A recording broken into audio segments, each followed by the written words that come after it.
à tous, aujourd'hui on va se parler de découverte de trésors. J'ai 4 trésors à vous présenter, découverts par des amateurs, soit de détection ou soit par un simple hasard de construction de maison.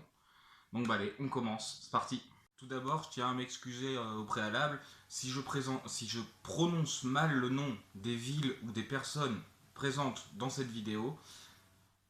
Bon, je sais pas exactement toujours comment ça se dit les choses. Voilà, comme par exemple là, ça veut absolument rien dire. Alors, le premier trésor dont je vais vous parler, c'est le trésor de Maté. Fin 2006, Eric Revé, voilà, du coup je ne sais pas, détectoriste occasionnel se promenant avec son appareil dans un bois communal de Maté, dans le Doubs, trouve un trésor vieux de 3000 ans. En effet, il s'agit d'une parure de bijoux datée de 1000 ans avant Jésus-Christ, ayant probablement appartenu à une princesse. Le vase contenait aussi près de 1500 pièces, plusieurs colliers, une série de bracelets, une ceinture et d'autres petits ornements. C'est quand même sympa pour une petite sortie détection. Moi qui en fais, ceux qui regardent la chaîne en font aussi probablement. On sait qu'on ne trompe pas souvent là-dessus. On passe tout de suite au deuxième trésor, le trésor d'Arras. Le 21 septembre 1922, des ouvriers belges extrayant de l'argile pour faire des briques découvrent un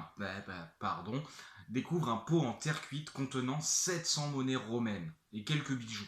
Comme je vous l'ai dit, on est en 1922, donc ils n'ont pas eu la présence d'esprit d'appeler des archéologues ou quoi que ce soit pour que quelqu'un vienne vérifier ces monnaies. Et bien ils l'ont planqué dans dans une cabane de chantier, sans surveillance. La cabane fermait même pas à clé. Donc, comme vous pouvez vous en douter, le lendemain, la moitié du trésor avait disparu. Une bonne partie quand même a été retrouvée, mais forcément sur les 700 monnaies, sur la moitié des 700 monnaies, il y en a quand même qui ont disparu. Et le reste a été dispersé dans le musée d'Arras et au muséum dans le British Museum. Voilà. Donc voilà pour ce trésor-là. On passe au prochain. La prochaine histoire est probablement la plus courte des 4 que j'ai à vous raconter. C'est le trésor breton. Alors c'est l'histoire d'un homme de 78 ans, détectoriste depuis 30 ans, fit une découverte vieille de 1700 ans. Une centaine de pièces romaines qui reposaient dans un champ breton. Le mec fait comme à peu près nous tous, va demander l'autorisation de fouiller un champ, prend son petit détecteur, c'est parti mon kiki, détecte, trouve rien, comme tout le monde d'ailleurs. Hein. Et à un moment, son détecteur se met à sonner fort, on sait tout ce que ça signifie, en général c'est un bon plan, commence à creuser, et là il tombe sur une amphore.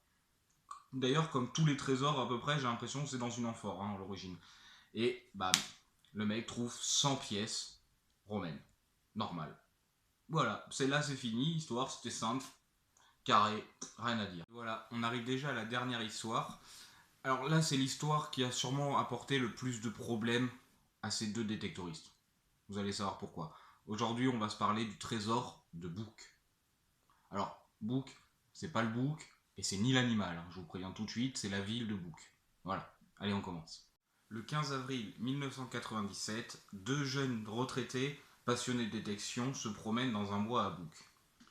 Lorsqu'un des 2 appareils se met à sonner, mais bien fort, hein, le son qu'on aime bien tous entendre, mais les 2 retraités se mettent à creuser, et ils se mettent à creuser à peine, hein, vraiment entre guillemets, c'était vraiment à 5 cm de profondeur.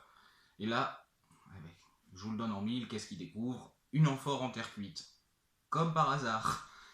Et se trouve dedans pas moins de 1,2 kg de pièces en or. Voilà. Alors là, il n'y a rien à dire d'autre. Tu trouves 1 kg de d'or. Point. Et comme je vous l'ai dit, ce trésor va leur apporter pas mal d'ennuis. Mais pourtant, ils ont fait tout ce qu'il fallait. Hein. Ils sont tombés là-dessus. Ils avaient l'autorisation déjà de pouvoir détecter à cet endroit. Quand ils ont trouvé, ils ont appelé le maire, la gendarmerie, les archéologues. Mais ça s'est quand même fini en justice. Bah voilà, cette vidéo est terminée. J'espère que ça vous a plu. N'hésite pas à t'abonner, à mettre un commentaire, un petit j'aime, ça fait toujours plaisir. Après, je sais que mes vidéos sont pas de top qualité. J'essaye de m'améliorer au fur et à mesure. Donc, si tu peux mettre un petit j'aime, un petit commentaire, ou même à t'abonner si c'est pas fait, ça fait vraiment plaisir. Ça me donne envie de continuer, de m'améliorer. Donc voilà, c'est tout ce que j'ai à vous dire. Hein. Donc on se dit à la prochaine. Allez, ciao.